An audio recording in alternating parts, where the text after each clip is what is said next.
Agreement Tour presque matinal, je dis bien presque matinal parce que ici au cœur du marché des producteurs, ça fait longtemps que l'activité s'est éveillée. Alors on va justement parler de cette filière des fruits et légumes. Pour en parler, rien de mieux que de réunir finalement un aéropage de professionnels. Christine, bonjour, parce que Christine Delec, tu es présidente ici des carreaux des producteurs. Du carreau des producteurs, ouais. Voilà. 60 producteurs qui sont ici réunis tout au long de l'année. Bien sûr, on n'est pas 60 en même temps, puisque chacun a sa spécificité, chacun son époque, chacun son produit, chacun sa saison. Eh ben, on va y revenir parce que ça va nous faire plaisir. Jean-Baptiste Verville, bonjour. Bonjour. On va parler de co-farming, bien sûr. Ouais, c'est ça. On va accompagner là aussi cette agriculture, important. Ouais. Je te dis deux mots du co-farming ou bien sûr. Alors le co-farming, c'est une association de start-up agricoles qui est là pour aider les producteurs à être gagnés en performance en amenant du numérique avec une touche de collaboratif. C'est-à-dire que l'idée, c'est d'amener cette dimension numérique qui permet de raccorder des gens qui ont le même centre d'intérêt mais qui ne se connaissent pas sur des sujets de partage de matériel, de main-d'œuvre, d'accès au marché ou de partage de ressources. Bref, tout un tas de choses qui permettent d'être un peu plus performants sur les exploitations. Christian Berthe, merci de nous accueillir. On le voit, hein, je dirais l'agriculture intéresse beaucoup de monde. Ici, un cœur logistique au marché de gros Lyon-Corbas. Alors, activité qui s'ouvre, quoi, on l'évoquait, dès 2h30 ? À peine, mais l'activité démarre à 1h du matin, mais ça commence à monter en puissance à 2 et puis c'est en plein régime à 4. Oui, tu as raison, mais moi, au terme agriculture, je voudrais quand même spécifier filière, parce que c'est vrai qu'on a tendance à utiliser ça comme un générique aujourd'hui, la production, mais on ne leur remonte pas forcément toujours ce qu'ils devraient. Et ce qui est important, c'est que cette filière soit reconnue dans son ensemble pour que le fameux terme de ruissellement puisse réellement s'opérer. En fait, je pense que le raisonnement est malheureusement, ou les termes, trop basiques. Voilà. Oui. C'est un ensemble qui fait qu'on pourra faire ruisseler des prix, parce que en fait c'est ça qui importe. Alors justement, cet ensemble aussi, une émulation. Stéphane Rousseau, vice-président d'Agri Demain. Cet Agri Demain Tour, Stéphane, on est heureux, nous, forcément, d'être dans ce marché de gros de Lyon-Corbas. Il n'y a pas d'agriculture sans une filière, Christian vient de l'évoquer, de compétences, parce que pour nous nourrir, il faut additionner justement les passions et les vertus. On est heureux parce que c'est un bonheur, l'Agri Demain Tour. C'est-à-dire qu'on illustre et on voit, on touche du doigt la diversité des productions, la diversité de l'agriculture. Après, hier, une journée passée à la découverte de la méthanisation. Nous sommes ce matin sur ce marché, accueillis avec plaisir sur ce marché de gros des fruits et des légumes. Alors la mission d'Agri Demain, c'est d'accompagner les agriculteurs, d'être un acteur qui accompagne les agriculteurs dans leur communication, dans leur relation avec la société, avec le public. Et puis le parti pris qui est le nôtre dès le départ, c'est finalement de ne pas se concentrer sur l'échelon de la production, parce que les producteurs ne sont rien sans l'ensemble de la filière et l'ensemble des maillons qui constituent la filière de la chaîne alimentaire. Les consommateurs ont finalement une relation à l'agriculture au travers de ce qu'ils trouvent dans leur assiette, et c'est une clé d'entrée qui nous apparaît très essentielle pour parler de la production en amont. Donc on est très heureux d'avoir ce partenariat avec les chefs de Rotoc, et je suis très heureux aussi d'accueillir auprès de nous Thomas qui est le local de l'étape chez Rotoc, et puis de mettre en valeur et en avant ces marchés qui sont c'est l'échelon logistique finalement qui est essentiel pour aider les producteurs dans la commercialisation de leur production, sans quoi ils ne seraient rien. Eh bien, exactement. Stéphane, justement, on parlait fruits et légumes, on va forcément parler de goût, de saveur, de couleur. Alors quand on est un chef justement et qu'on a l'opportunité d'avoir toute cette diversité tout le long de l'année justement, important finalement de sublimer cette agriculture. On l'évoquait, hein, elle ne chante jamais aussi bien que quand elle est dans l'assiette. Tout à fait. Nous travaillons les produits de saison, une chose très importante. Et heureusement que nous avons le marché gros et les agriculteurs comme vous pour être auprès de nous. Et la chose la plus importante aujourd'hui, c'est d'apporter à notre clientèle, comme aux consommateurs, le bien manger. Alors ce bien manger justement, Thomas, toi tu officies ici dans la grande région lyonnaise? Oui, je suis à Jaunage, le restaurant qui s'appelle le Cugini. À Jaunage, c'est du franco-italien, où on apporte une carte saisonnière à nos clients avec tous les produits. C'est quoi ton plaisir côté fruits et légumes? En côté fruits et légumes? Eh ben voilà, ouais. Il y a pas, là, on arrive à l'automne. Tout est un plaisir parce qu'on peut aussi bien travailler forcément les fruits et les légumes et les fruits, on peut aussi bien les travailler en entrée, en plat comme en dessert. J'ai vu la châtaigne qui arrivait là au carreau des producteurs. Oui. Ça te chante chez toi la châtaigne ou... Un petit peu. Un petit peu. On va y revenir alors. Avec plaisir. Je te remercie. Justement, Christian, je l'évoquais tout à l'heure, trop de superlatifs ici pour évoquer la pertinence et l'importance du marché de gros de Lyon-Corbas. On revient sur quelques faits parce que ici, le carreau des producteurs, Christine l'évoquait, 60 professionnels qui interviennent tout le long de l'année.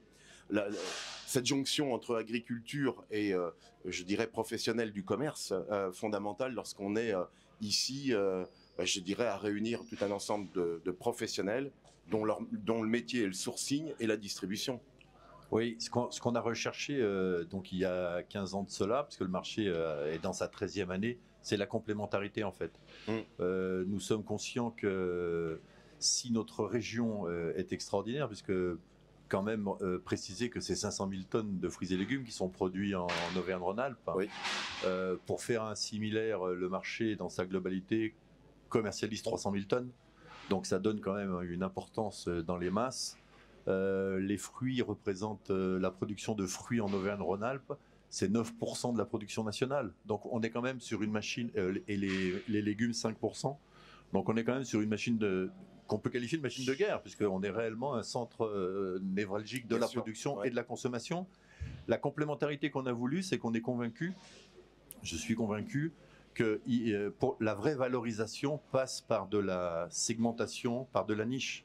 Et c'est ce qui fait que depuis la nuit des temps, les marchés de gros sont là et qu'ils vont perdurer parce qu'ils permettent, lorsque sur un site comme celui-ci, vous avez quasiment 2200 clients, je ne vais pas dire que c'est 2200 demandes différentes, mais il y a au moins une vingtaine de catégories de demandes différentes qui font que un produit qui n'intéresse pas parce que professionnellement le chef, lui, il n'a pas besoin d'un plateau stické, ciré, il lui faut une pomme bonne, peu importe son calibre, s'il la fait en compote, s'il fait une tarte, il lui faudra un calibre. Mais voilà, et ici en fait c'est de mettre en face de chaque demande le produit qu'il faut, c'est ainsi qu'on le valorise. Parce qu'il y a une demande. À partir du moment où il n'y a pas de demande, il n'y a pas de prix. Alors, acteur du développement durable et local, Christine, parce que quand on préside ici les producteurs du carreau des producteurs, un des tout premiers en plus, quelle est cette pertinence? C'est important lorsqu'on est du monde agricole, on se dit, OK, on sait qu'on vient ici au carreau des producteurs, on vend quoi. C'est important parce qu'on s'est engagé. Christian l'a dit et on va le redire et on ne cesse de le dire, engagez-vous. Eh bien, aujourd'hui, on s'est engagé. Il y a 15 ans, on s'est engagé. On s'est mis sur les rangs. Non sans mal, parce qu'il faut fédérer autour de nous pour avoir un marché privé. Il faut mettre la main à la poche. Il faut le dire, c'était une grosse épreuve pour nous. Donc, nous avons réussi à fédérer 60 producteurs. 150 livrent le marché de gros. Ils ne viennent pas tous ici vendre eux-mêmes leurs produits, donc livrent les grossistes et tout se passe très bien et il faut en être fier aujourd'hui d'avoir un marché qui fonctionne très bien. Vous l'avez vu ce matin, il y a une animation, une vitalité. L'accompagnement, Christine, était fondamental. La réussite passe justement par... Bien sûr, on a été très aidés. Bien sûr, les grossistes ont été les meneurs, bien sûr, les précurseurs, parce qu'il ne fallait pas on n'avait pas de lieu de faire, en tant que producteur, un marché tout seul. Ça n'avait pas de sens. Bien sûr, les chambres d'agriculture de l'Ain, du Rhône, l'Isère nous ont aidés parce qu'il faut monter les dossiers, c'est pas rien non plus. Du coup, c'est vrai que nous avons une complémentarité et nous sommes assez fiers de cela. Souvent regardés, souvent on n'ira pas copier, mais quelque part, tant mieux. Si ça pouvait faire des émules, ce serait bien parce que il y a une fierté à vendre soi-même son produit. Je le redis et je n'arrêterai pas de le dire. C'est quand même très important, c'est valorisant et on peut défendre son produit comme ça. Tu l'évoquais, Christine, je parlais des châtaignes auprès de Thomas, mais c'est vrai que tous ces professionnels marchés, je dirais, au vent, tous ces détaillants, ce sont tous ces produits qu'on retrouve dans nos assiettes à la maison. Oui. Et c'est aujourd'hui principalement les clients ici des carreaux des producteurs. Voilà, c'est le gros des clients au carreau des producteurs, comme chez les grossistes. Il faut dire aussi que nous avons la chance sur Lyon d'avoir à l'est plutôt culture de légumes, à l'ouest, plutôt fruits, et au centre, le marché de gros. Donc, avec les axes routiers qui nous aident beaucoup, qui drainent tous nos clients et qui nous permettent d'avoir une aisance de fonctionnement, de logistique, et qui font quelque part que nous pouvons proposer beaucoup de fruits et légumes sur ce marché. Christian, c'est important parce que c'est vrai qu'on ne se rend pas forcément compte lorsqu'on consomme quelque chose qu'il y a eu beaucoup de manutention en quelque sorte. C'est-à-dire pour que ça sorte du champ et que ça vienne, je dirais, dans notre caddie ou dans notre assiette, faut-il y développer là aussi beaucoup de compétences. On l'évoquera, hein, de logistique, d'informatique, enfin de moyens qui nécessitent finalement une coordination globale. Le marché de gros répond à l'usage et à l'efficacité justement de cette distribution. Oui, il fait partie intégrante de la filière des fruits et légumes qui est la plus longue, puisqu'il y a 15 familles. Alors aujourd'hui, dans le monde de l'industrialisation, de la rationalisation, on peut penser que sur les 15, il y en a 12 de trop. Non, parce que chacune a sa pertinence, son importance, que ça aille de la production bien évidemment, mais aussi le conditionnement, la logistique. Et je pense que ce modèle de logistique du marché de gros n'est pas encore remplacé. Parce que ce sont trouver des hommes et des femmes, bien évidemment, mais qui sont présents à 2h du matin, aujourd'hui, c'est déjà quelque chose d'assez extraordinaire. Mais nous avons une clientèle, par exemple, sur le Savoie, Haute-Savoie, qui peut venir le matin prendre ses produits, ramasser la veille, ce qui est souvent le cas ici, sur le carreau des producteurs, et les mettre en rayon 24 heures après. Et ça n'a pas de prix. Ce circuit court, justement, Stéphane, l'agriculture, là aussi, dans ces drapeaux. Hein. Je voulais souligner, parce que circuit court, mais organisation collective quand même, engagement collectif. Et je pense que vous incarnez parfaitement. On dit trop finalement que les agriculteurs sont de plus en plus individualistes et qu'en cela, ils n'échappent pas non plus à la tendance de la société et qui peut leur en blâmer. Chaque agriculteur peut être attentif à sa réussite personnelle. Mais cette réussite, elle passe par de l'organisation collective. On ne peut pas imaginer avoir un outil de l'efficacité de celui-ci sans finalement regrouper, vous l'avez dit, 150 producteurs. Et ce que vous incarnez parfaitement, c'est que la profession agricole reste quand même profondément attachée à un engagement collectif et c'est très largement dépassé parfois des motivations plus individualistes. Et ça, c'est une vraie réussite et c'est un vrai modèle, moi, auquel je suis fier d'assister et dont vous témoignez parfaitement, en tout cas. Alors Jean-Baptiste, justement, on parlait de performance. Je sais que Christian est féru d'informatique parce qu'ici, sans informatique, rien ne serait possible. Co-farming intervient aussi avec quoi ? Des puits de compétences. Dans l'association, il y a différents sujets. Il y a des startups qui bossent sur le sujet des circuits courts ou de cette grande thématique avec des axes qui sont très importants. Alors, il y a un aspect logistique qui est super important en fait dans le sujet des circuits courts parce que passer son temps avec son petit C15 à faire le tour du quartier pour revenir avec 50 € de fois de chiffre d'affaires, c'est quand même pas toujours ce qu'il y a de plus performant. Et puis aider les producteurs à justement passer d'une phase producteur à phase plus commerçant ou voire même mettre des gros mots de marketeur de leurs produits pour aller chercher de la valeur. Et après, moi, il y a un truc qui me tient à cœur. Alors, quand j'évoque 2 startups qui, chez nous, sont Coupanda, qui travaillent sur des solutions justement pour faciliter le back-office des producteurs. C'est-à-dire qu'aujourd'hui, il y a une grosse tendance sociétale à attendre de consommer local. Bon, voilà, on a déjà des acteurs engagés, puis il y a encore un encouragement à aller plus loin. Ouais, c'est cool. Mais en fait, quand on tire les rideaux et qu'on regarde ce qui se passe derrière, il y a aussi une charge administrative extrêmement forte et une diversité pour les ventes des producteurs qui font à la fois peut-être les ventes ici, leur site internet, sont peut-être aussi sur une plateforme, ils reçoivent des SMS, des mails, des WhatsApp pour arriver à suivre les commandes et éventuellement l'intégrer par rapport à sa production. Se dire, ah mince, faut encore que je recommande des cartons, sinon je vais être... Enfin, voilà. Il y a une charge morale qui est forte. Et en fait, l'idée, c'est avec du numérique, comme vous l'avez ici pour un autre usage, c'est vraiment de simplifier la vie du producteur. Chez Coupanda, les 400 producteurs qui sont équipés, c'est 4 heures en moyenne par semaine d'administratif qui est réduit parce qu'il y a une chaîne de décision qui est le plus informatisée possible. Et dans l'autre sens aussi, il y a plusieurs acteurs, dont Coupanda, mais qui bossent dans l'autre sens, c'est aider les acheteurs. Ici, on est dans du vrai physique. Et le numérique peut être complémentaire au physique et aider les acheteurs demain à se dire, pour une communauté de producteurs qui utiliseraient par exemple la solution Coupondas, de se dire je cherche des fromages de chèvre, je regarde en fait dans mes producteurs qui les a en direct, en stock, en ligne, et je passe ma commande de réapprovisionnement avec les prix qui sont encadrés. Ça paraît bête, mais quand vous faites gagner une demi-heure, 1 heure, 2 heures aussi à l'acheteur, ça facilite les ventes pour le producteur.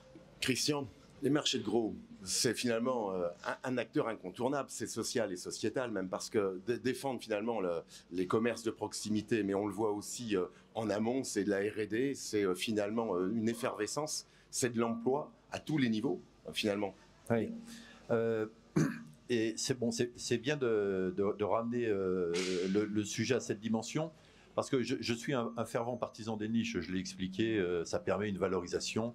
Mais n'oublions pas quand même qu'aujourd'hui, 90% des volumes s'adressent à une population diverse et variée par des circuits dits traditionnels. Donc, dans la capacité de commercialisation vers cette cible, eh ben, le marché de gros, il est un outil incontournable. Mais incontournable parce qu'on n'est pas sur de la standardisation et de la banalisation. Cette segmentation, on l'opère déjà depuis des décennies et des décennies. Je m'en suis exprimé tout à l'heure. Donc, nous ne sommes pas dans l'industrialisation, de la commercialisation, j'entends. Hein. On est vraiment là, on a ici des producteurs moyens, petits, c'est pas. On a des producteurs, par exemple, sans te couper la parole, qui amènent quelques dizaines de colis de framboises, de cassis, de fraises. Et pour eux, ça représente beaucoup parce qu'ils ont une petite exploitation. Et il y a des producteurs qui ont une grosse exploitation. C'est une diversité, une complémentarité d'offres et qui peuvent aller aussi chez les grossistes. Parce qu'on a la chance à Lyon, c'est d'avoir les consommateurs. Mais nous souffrons peut-être un petit peu trop dans notre pays de cette volonté de faire le métier de l'autre aussi.